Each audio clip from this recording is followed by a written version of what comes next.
مرحبا. بما انه انا قاعد بصور في دولة فلسطين المستقلة وقاعد في اعلى ارضها، وبما انه معبر رفح ما بسكر فاتح 24 ساعة، وبرضه بما انه كل الدول العربية والاجنبية تسمح للفلسطيني انه يدخل دولها بدون اي منازعات وبدون اي مشاكل، فاحنا حابين نسأل الشباب الفلسطيني او شباب قطاع غزة كيف حابين يقضوا هالصيفية من دون معوقات ومن دون مشاكل زي ما حكينا دولة فلسطين المستقلة. خلوكم معنا ويلا نيجي نشوف شو رأي الشباب الفلسطيني بهاي القصة.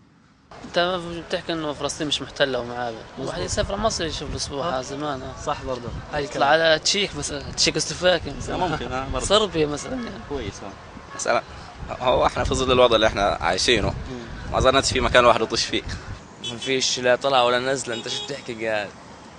كيف يا زلمة؟ طب انا عارف انه معبر رفح فاتح 24 ساعة. لا طبعا مسكر. طب احنا مش في دولة مستقلة؟ طبعا لا. وبما انه الصيف اجا وحابين احنا كلنا نقضي الصيفية، يعني اللي حاب يسافر ما بده، وين حابة تسافر؟ والله انا حابه اسافر اسبانيا. اسبانيا. بما انه المعبر عادي يعني في اي وقت، بس نخلص امتحانات يعني هو هذا الظرف يعني بس اللي معوقنا يعني. اما اشي ثاني لا صراحة. خلينا على مصر كده. بسافر. لا انا اسبانيا. برضاش يعني انت مصمم اسبانيا. وين حاب تصيف؟ صيف على بحر غزة. وين بدي صيف؟ طب ليش يعني على بحر غزة؟ لأنه ولا حاجة من اللي أنت حكيتها صحيحة، يعني أنت أولا محتلين، محاصرين، المعبر الله العالم. هذا الرأي رأي خاطئ، يعني الأمور على بينة في كل العالم. أنت فلسطيني، أنت إرهابي، هيك اللي واضح. يعني هيك الحين كل الدول خدها من الصومال واطلع فوق، كل الدول بتسافر على الدول الأوروبية، على الدول الأجنبية، على الدول الشرقية، كل الدول بتسافر إلا الفلسطيني ممنوع ممنوع.